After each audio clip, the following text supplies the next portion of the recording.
Today is February 4th. Welcome to Big Book Daily. My name is Rob. I am an alcoholic. It is a thrill, honor, and joy to be here with you today as we journey through the Big Book of Alcoholics Anonymous and the 12 Steps and 12 Traditions. So grateful to be in this lifeboat of recovery with you. Today we're going to be reading Chapter 9, The Family Afterward, pages 132 and 133.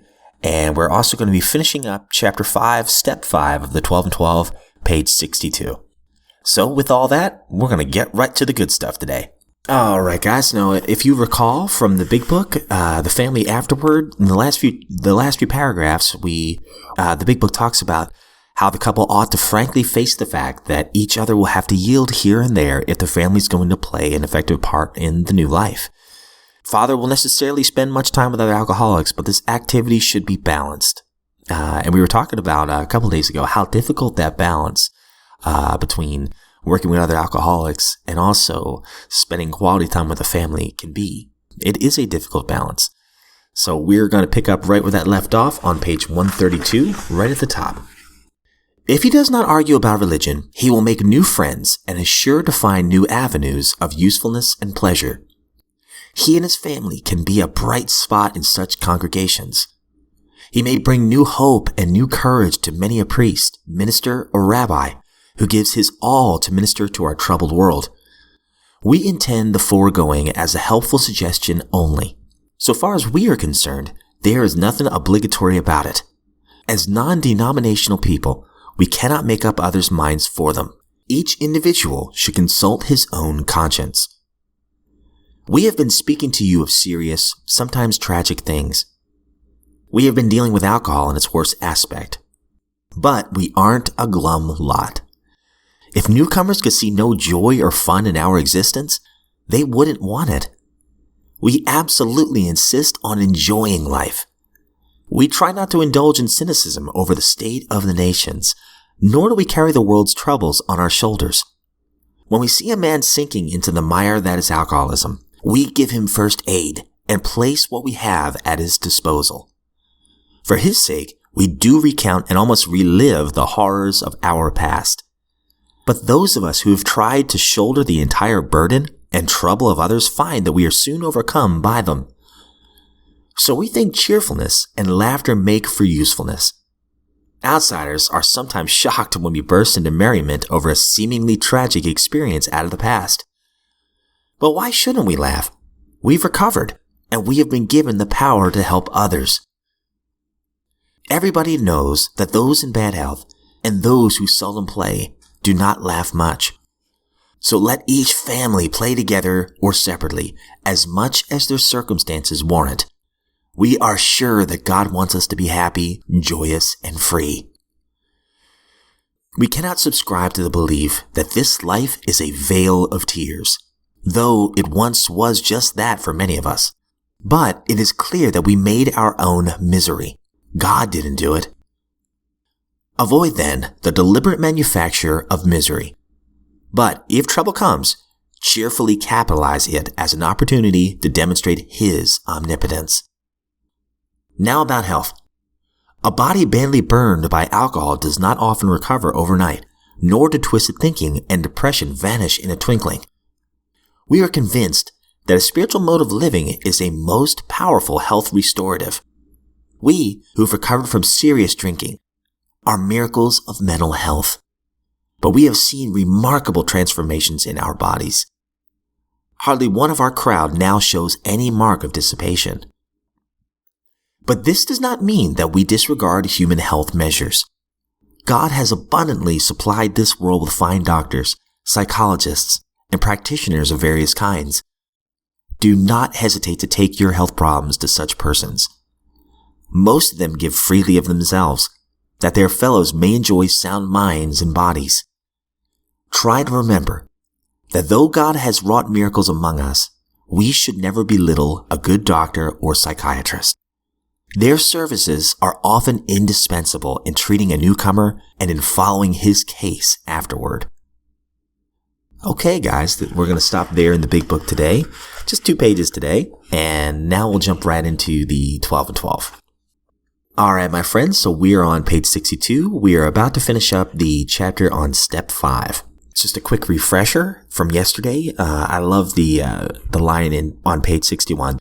The real tests of the situation are your own willingness to confide and your full confidence in the one with whom you share your first accurate self-survey. So the way I took that is it's your willingness to do the thing in the first place. That's half the battle right there. So we will finish off step 5 here on the top of page 62. Before long, your listener may well tell a story or two about himself, which will place you even more at ease. Provided you hold back nothing, your sense of relief will mount from minute to minute.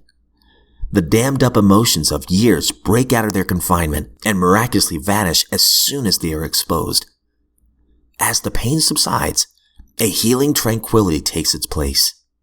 And when humility and serenity are so combined, something else of great moment is apt to occur.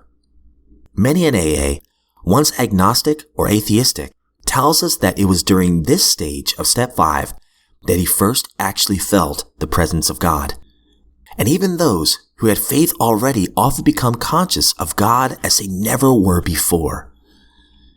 This feeling of being at one with God and man, this emerging from isolation through the open and honest sharing of our terrible burden of guilt, brings us to a resting place where we may prepare ourselves for the following steps toward a full and meaningful sobriety. Oh, wow. There's a lot in those few paragraphs right there. I absolutely can relate to the line right here. It says, and even those who had faith already often become conscious of God as they never were before. That was certainly me. Absolutely and certainly me. I've said it many times, so I won't bore you with the same story, but just that feeling of freedom and serenity afterwards, that I no longer had to carry those secrets. I remember a friend tell me one time, you're as sick as your secrets. And I didn't really understand that until I completed my first 5th step. And you realize that all those fears that were holding you back were just that. They were fears and nothing else. They were delaying this peace and serenity that I'd feel. So when I finally did it, oh my goodness, it was incredible. And I felt closer to my higher power than I ever did in my whole life. It really did feel like a spiritual experience for me. Or maybe it's a spiritual awakening. I'm not sure. It's been a longer process, so I guess I lean more towards an awakening than an experience, but certainly was a special experience. Maybe it was a spiritual experience with an awakening. Anyway, I digress. And going back to the big book real quick, I am so grateful for the line on page 132 that says, but we aren't a glum lot. If newcomers could see no joy or fun in our existence, they wouldn't want it. We absolutely insist on enjoying life. Oh man. So first of all, one of my first experiences in any fellowship, I heard somebody say one time, a friend of mine say, follow the laughter. And in my mind, it's kind of funny. In my mind, I always just pictured in my head a bunch of older, miserable people complaining about, the state of the country, complaining about all these things. And basically, people are just not drinking. I was completely wrong in my prejudice there. Completely wrong. And I'll never forget how I felt. I listened to people share their stories, and I mean, they're talking about the good, the bad, and the really ugly stuff. And they're laughing about it. And I remember thinking to myself, how could anyone share that not only with a straight face, but actually laugh about it in front of a group of people? But something about that really attracted me. Because I thought to myself, man, if I could feel that joyous and free, there must be something to this whole sobriety thing. And you see, my friends, of course, don't get me wrong. Sobriety is about not drinking. That's the first step right there, right? Put down the bottle. But what you gain, and I didn't know this until I experienced this, what you gain, or what I've gained, let me put it that way. What I've gained through the 12 steps is I do feel happy, joyous, and free. See, alcohol kind of filled that emptiness, that hole that was in me.